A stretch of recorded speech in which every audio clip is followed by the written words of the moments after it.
వి gold trusted gold buyers. మీరు తాకట్టు పెట్టిన బంగారాన్ని విడిపించి ఈ రోజు ఉన్న మార్కెట్ ధరకు కొనబడును. సరే, ఇప్పుడు ప్రతి ఫీల్డ్ని టెక్నాలజీ ఓవర్టేక్ చేసినట్టు ఆర్ట్ ఫీల్డ్ని కూడా, ఈ ప్రొడక్షన్ డిజైనర్గా మీరు ఏదైతే ఇప్పుడు వర్క్ చేస్తున్నారో మీ ఫీల్డ్ని కూడా ఏఐ టెక్నాలజీ ఓవర్టేక్ చేసిందా?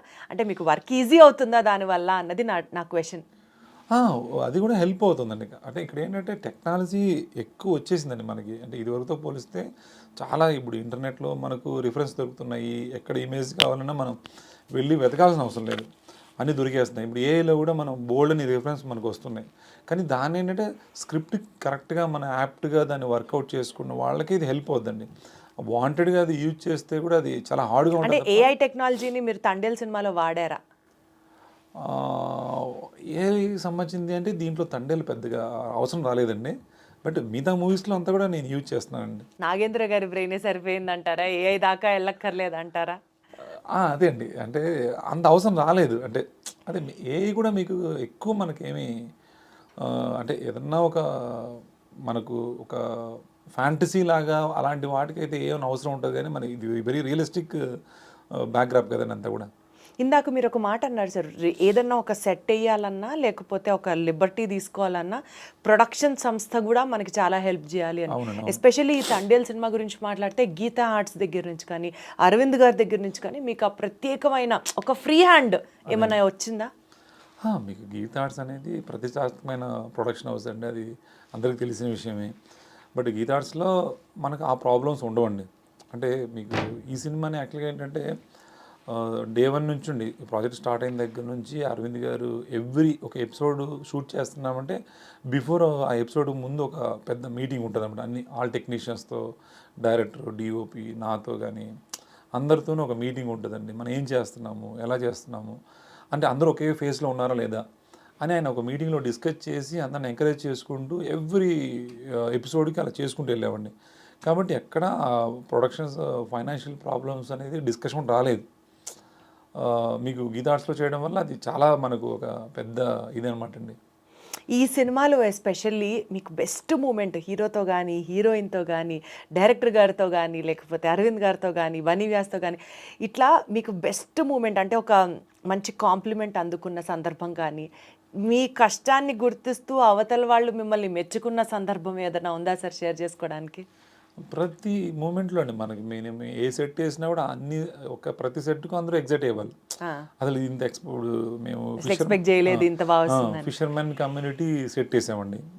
కెన్నీ బీచ్లో సెట్ వేసామన్నమాట. చాలా ఇంట్రెస్టింగ్ బ్యాక్గ్రాప్ అండి. అంటే మామూలుగా అయితే ఇప్పుడు శ్రీకాకుళంలో జరుగుతున్న కథ అండి ఇది. మనం శ్రీకాకుళంలో వెళ్ళి చేసామనుకోండి, అది ఒక డాక్యుమెంటరీ లాగా ఉండొచ్చు, లేదంటే కొంచెం బెటర్గా ఉండొచ్చు. అంటే ఇదివరకు శ్రీకాకుళంలో చేసినా కూడా చాలా బాగున్నాయి. అలా కాకుండా అంటే ఆడియన్స్ కూడా కొత్త ఫ్లేవర్ తీసుకురావాలని చెప్పేసి మేము మన ఇండియా వైజ్ మొత్తం ఎక్కడ సీ ఉందో అని సీ అన్ని రీసెర్చ్ చేసండి. బట్ దాన్ని తిరగడానికి టైం సరిపోకపోతే గూగుల్లో సెర్చ్ చేసి ఎక్కడెక్కడ ఐలాండ్స్ ఉన్నాయి, ఎక్కడెక్కడ రాక్ స్ట్రక్చర్స్ ఉన్నాయి అని గూగుల్లో చూసుకొని కొన్ని సెలెక్ట్ చేసుకొని ఫైనల్గా మేము కర్ణాటకలో సీ ఎడ్జ్లో ఒక విలేజ్ కెన్నీ బీచ్ అని ఒకటి ఉందండి, దాన్ని సెలెక్ట్ చేసుకొని అక్కడ అంటే ఆల్రెడీ ఒక విలేజ్ ఉంది. ఆ విలేజ్ని ఎక్స్టెన్షన్ కింద మేము అది ఎలా ఉంటుందంటే ఒకవైపు సీ ఉంటుందండి, ఒకవైపు బ్యాక్ వాటర్ ఉంటుంది. అంటే ఒక ట్రయాంగిల్లో ఉంటుంది అనమాట అండి. అప్పుడు ఏమవుతుందంటే మీకు సన్సెట్ దొరుకుద్ది, సన్ రైజ్ దొరుకుద్దండి. సన్ రైజ్ వచ్చేలాగా హీరోయిన్ హౌస్ సెట్ వేసాము, సన్సెట్ వచ్చేలాగా హీరో హౌస్ సెట్ చేయడం జరిగింది. అది ఎవరు ఎక్స్పెక్ట్ చేయలేదండి. అక్కడ చాలా అంటే టైం కూడా తక్కువ ఉండింది.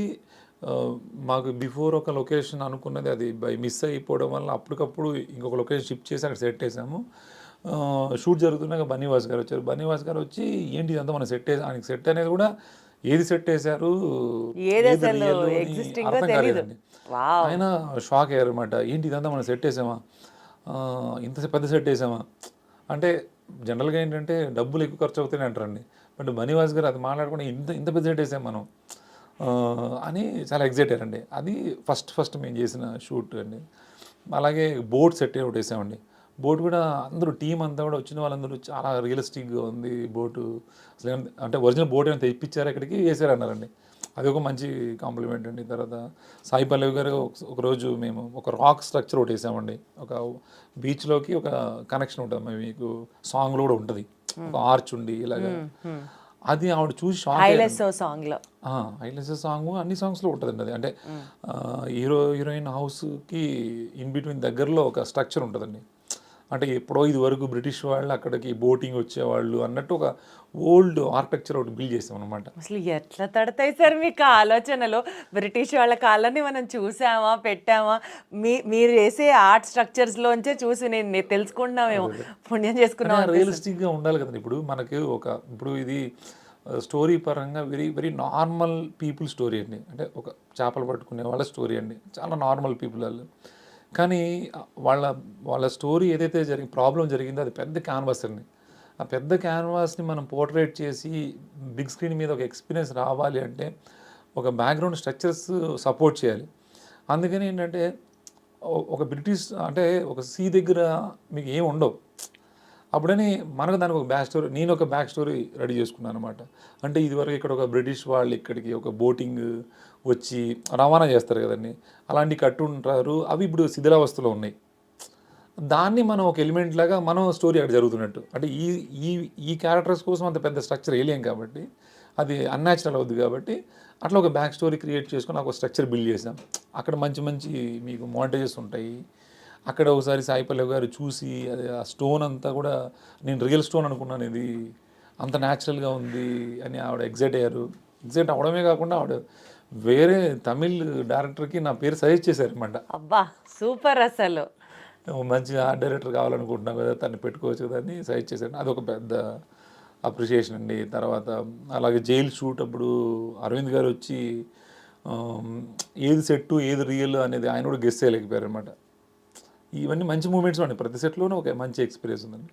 సో బేసికల్గా అండి, ఒక హౌస్ సెట్ వేయాలంటే ఒక క్వాలిటీ మెటీరియల్ కావాలి. ఇందాక మీరు అన్నట్లు ఒక రాక్ సెట్ వేయాలంటే ఒకటి కావాలి, ఒక బ్రిడ్జ్ కావాలంటే ఒకటి కావాలి. ఈ టోటల్ మెటీరియల్స్ ఒక్కొక్క దానికి ఒక్కొక్క డిఫరెంట్ది కావాలి కదా. మీకు ఈ పాటికే ఏది చేస్తే ఏదవుతుంది అనేది అర్థమైపోయి ఉంటుంది కదా సార్. యూజువలీ ఎలాంటి మెటీరియల్స్ వాడతారు సెట్ వేయడానికి? అంటే ఒక్కొక్క సెట్ రిక్వైర్మెంట్ బట్టి మనం ఇప్పుడు ఫైబర్ వాడతామండి, POP, plywood, cement sheets, acrylics అన్నీ ఒక్కొక్క సెట్ రిక్వైర్మెంట్ పెట్టండి అంతే. ఒకసారి వేస్ట్ స్క్రాప్ వాడతామండి. లైక్ ఆ స్క్రాప్ వాడి సెట్ వేసి మేము అందరం అవునా అని అనుకునేది ఏముంది, ఒకటి చెప్పండి సార్. నేను ఇది వరకు అంటే ఒక పూలరంగడ్ అనే ఒక మూవీ చేశాను. ఆ పూలరంగడ్ మూవీలో మొత్తం ఓల్డ్ కార్స్ అన్ని తీసుకొచ్చి ఒక సెట్ బిల్డ్ చేసామండి. అదొకటి ఉంది. అదే అసలు కంప్లీట్ గా కార్స్ కి సంబంధించిన సెట్ లానే ఉంటుందా చూడడానికి? సాంగ్లో అండి, సాంగ్లో కార్స్ అన్ని బ్రోకెన్, అంటే బడ్జెట్ వైజ్ ఎక్కువ బడ్జెట్ లేదు, బట్ తక్కువ బడ్జెట్లో ఎలా చేయాలనే దాని మీద పాడైపోయిన కార్లు అన్ని తీసుకొచ్చి దాన్ని ఒక సెట్ చేసి ఒక డిజైన్ చేసి చేసామన్నమాట. ఓకే, సిచ్యువేషన్ బట్టండి, సిచ్యువేషన్ బట్టి. Got it. So next me projects ఏంటి సార్? నెక్స్ట్ ఏ సినిమాలకు చేస్తున్నారు?